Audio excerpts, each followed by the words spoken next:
Clear या बड़ा clearing जो है वो नजर आ रहा है। और इस साल की जो आपकी प्रेजेंटेशंस थी वो भी मच इम्प्रूव्ड प्रेजेंटेशंस थी। मुझे ज़रूर इस पॉइंट को हाईलाइट करना चाहिए। जैसे कि आपने एक स्पेसिफिक टेम्पलेट फॉलो किया हुआ था, टू दी पॉइंट चीज़ें थी। लग रहा था कि आपके किसी फैकल्टी ने इसको डेफिनेटली एफर्ट और टाइम इसके अंदर इनपुट करके उन चीज़ों को डिज़ाइन किया, और आप लोगों के लिए भी तारीफी जो जुमले हैं वो बोलने चाहिए, क्योंकि आपने उसको फॉलो किया जैसे आपकी फैकल्टी फॉलो करना चाहती है। कुछ कोहॉर्ट लेवल की करेक्शंस होती हैं, मतलब कुछ चीज़ें जो है ना इंडिविजुअल या ग्रुप लेवल के ऊपर होती हैं, जो एक किसी ग्रुप ने कोई चीज़ ना कर पाए, इसमें रूम फॉर इम्प्रूवमेंट है, क्योंकि रूम फॉर इम्प्रूवमेंट हमेशा रहता है। हम कुछ भी कर लें, ठीक है, हम चाहे चांद पे भी चले जाएं तो वहाँ पे भी हम कहेंगे नहीं से आगे तो भी मरीज भी है, ठीक है। तो रूम फॉर इम्प्रूवमेंट हमेशा होती है। तो रूम फॉर इम्प्रूवमेंट जो इंडिविजुअल लेवल पे या ग्रुप लेवल पे है वो तो हम डिस्कस नहीं करेंगे यहाँ पे। कुछ कोहॉर्ट लेवल की इम्प्रूवमेंट्स हैं जो फॉर योर फ्यूचर मैं रिकमेंड करूँगा कि आप नेक्स्ट टाइम, क्योंकि इंशाल्लाह यहाँ से निकलने के बाद आप में से बहुत सारे बच्चे होंगे जो फॉर हायर स्टडीज जाएंगे, मास्टर्स करेंगे, तो उनके लिए कुछ करेक्शन है। जैसे एक प्रॉब्लम स्टेटमेंट आप लोगों ने लिखी हुई है। प्रॉब्लम स्टेटमेंट एक स्टेटमेंट होती है, एक 2 से 3 लाइंस का एक जुमला, ठीक है, विदाउट इवन डॉट्स। तो आप लोगों ने इसको कुछ लोगों ने प्रॉब्लम डिस्क्रिप्शन लिखी हुई है, वो बिल्कुल फाइन, लेकिन जब आप प्रॉब्लम स्टेटमेंट का वर्ड यूज करते हैं ना, that has to be a statement, ठीक है। और इसके अलावा यूएमएल माशाल्लाह बहुत अच्छी है, लेकिन उसको इंप्रूव करने की जरूरत है। जैसे हमने यूज केस मॉडल, बिकॉज जब हम यूएमएल कहते हैं, UML is unified modelling language, so that is a language. whenever you speak a language, or whenever you code in a language, or whenever you design in a language, you have to adhere to the syntax of that language, ठीक है। तो language syntax के बगैर नहीं होती। there is a syntax and there is semantics, so whatever language you follow, you have to follow the syntax, grammar of that language। तो वो आप improve कीजिए। जैसे start है तो उसका end भी होगा, अगर एक एक्टिविटी है तो उसका extended notation है, अगर एक ऐसी एक्टिविटी है जिससे 2 एरोज निकल रहे हैं तो फिर वहां पे डिसीजन होगा या फोर्क होगा। 2 एरोज ऐसे नहीं, 2 एरोज अगर किसी के अंदर आ रहे हैं तो वो ज्वाइन होगा या मर्ज होगा। इसी तरह से यूज केस के अंदर बबल्स होने चाहिए, proper use cases properly formulated होने चाहिए, उनके जो लिंक्स हैं वो। सो ये आपके फ्यूचर के लिए है, ठीक है, इसको आप देख लीजिए। अच्छा, एक और चीज, since majority of the projects they are software development projects, even जो हार्डवेयर के प्रोजेक्ट्स भी हैं वो भी सॉफ्टवेयर डेवलपमेंट के हैं, तो I strongly recommend to follow the software development life cycle, ठीक है, which starts with requirements. So for your future एक प्रोजेक्ट था जिसके अंदर फंक्शनल और नॉन फंक्शनल रिक्वायरमेंट्स लिखी हुई थी, फार्मर ट्रैक, ठीक है। इसके अलावा हमें रिक्वायरमेंट्स नहीं नजर आई, तो रिक्वायरमेंट्स आप लिखिए प्रॉपर पहले, फिर आप प्रॉपर्ली उसका डिजाइन कीजिए। Requirements also use case model जो आपने बनाया है वो भी रिक्वायरमेंट्स ही की रिप्रेजेंटेशन है, बट रूम फॉर इम्प्रूवमेंट के तौर पे आई रिकमेंड के प्रॉपर्ली आप पूरा लाइफ साइकिल फॉलो करें, जिसके अंदर आप रिक्वायरमेंट्स लिखें, फिर आर्किटेक्चर पे जाएं, फिर डिजाइन पे जाएं, फिर कोड पे आएं, एंड देन टेस्टिंग नहीं देखी हमने किसी प्रोजेक्ट के अंदर, टेस्टिंग को जरूर ऐड कीजिए।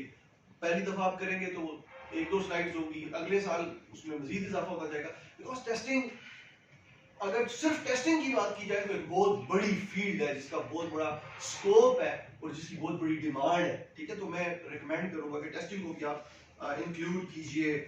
अच्छा, कुछ क्रिस्प टर्मिनोलॉजीज आपको यूज करनी चाहिए ऑब्जेक्टिव्स के अंदर, थोड़ी सी वेग टर्मिनोलॉजीज नजर आए, ठीक है। जैसे आप कहीं पे लिख रहे हो एक्यूरेसी, तो हर चीज को ना मेजर करने की पैमाने मौजूद हैं, पैरामीटर्स मौजूद हैं। जैसे अगर फॉर एग्जांपल किसी ने क्लासिफिकेशन की हुई है, तो क्लासिफिकेशन के ना बड़े क्रिस्पली डिफाइंड स्टैंडर्ड पैरामीटर्स हैं कि एक्यूरेसी है, एफ मेजर है, प्रिसिजन, रिकॉल, ठीक है। इसी तरह से अगर किसी ने एक सिक्योरिटी बेस्ड एप्लीकेशन बनाई हुई है तो सिक्योरिटी को गेज करने के पैरामीटर्स, तो आप वो एक तो वो पैरामीटर्स यूज करें फ्यूचर के अंदर।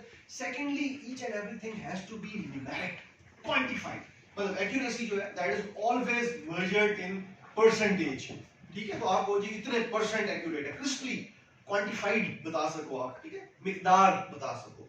सो ये कुछ कोहॉर्ट करेक्शंस हैं जो मैं एक्सपेक्ट करूंगा कि आप अपने आने वाले फ्यूचर में इनको फॉलो करें। फंक्शनल नॉन फंक्शनल रिक्वायरमेंट्स की मैंने बात कर दी। एक और चीज जो बड़ी इंपॉर्टेंट है वो है हेल्प लेना, कॉपिंग या हेल्प लेना, ये दो चीजें हैं, ठीक है।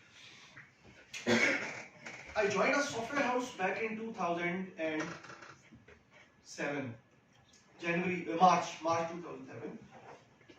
That was my first professional job right after my undergrad, बल्कि a few months after my undergrad.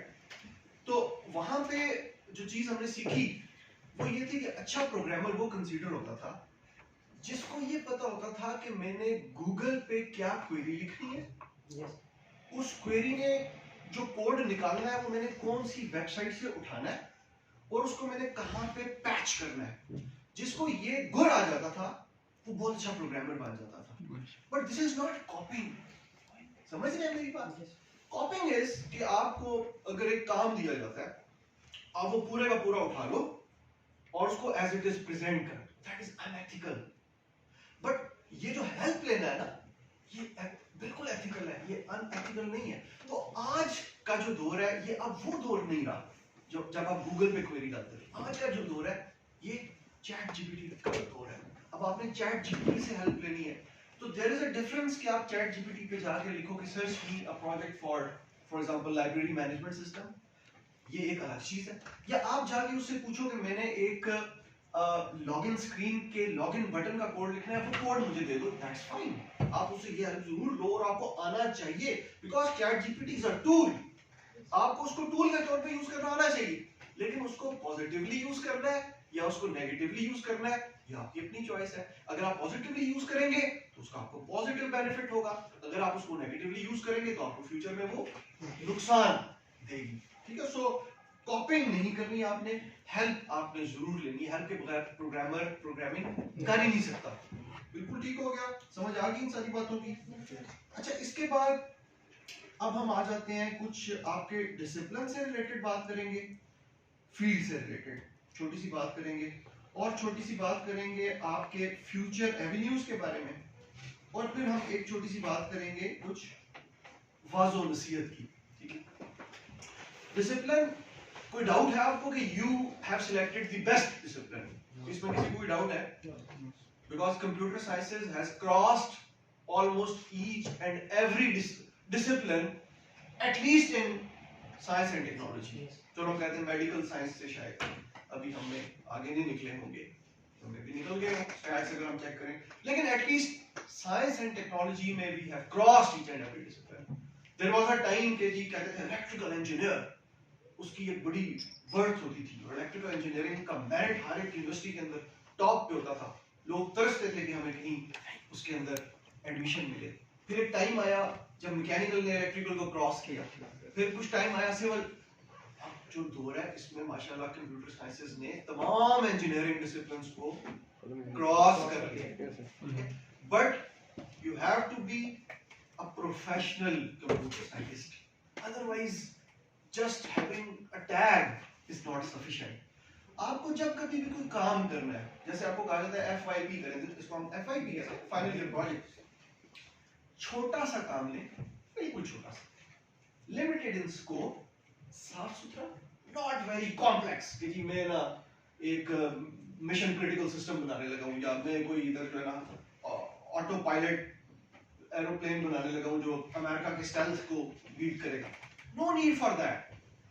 Limited in scope with some novelty, कोई उसके अंदर नई चीज़ हो, but the main thing is कि अपने हाथ काले करें, ठीक है, हाथों से काम, क्योंकि FYP का एक बहुत बड़ा पर्पस जो होता है ना, that is your learning।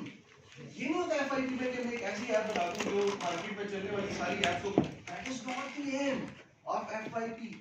The aim of FYP is your learning, that is the primary aim।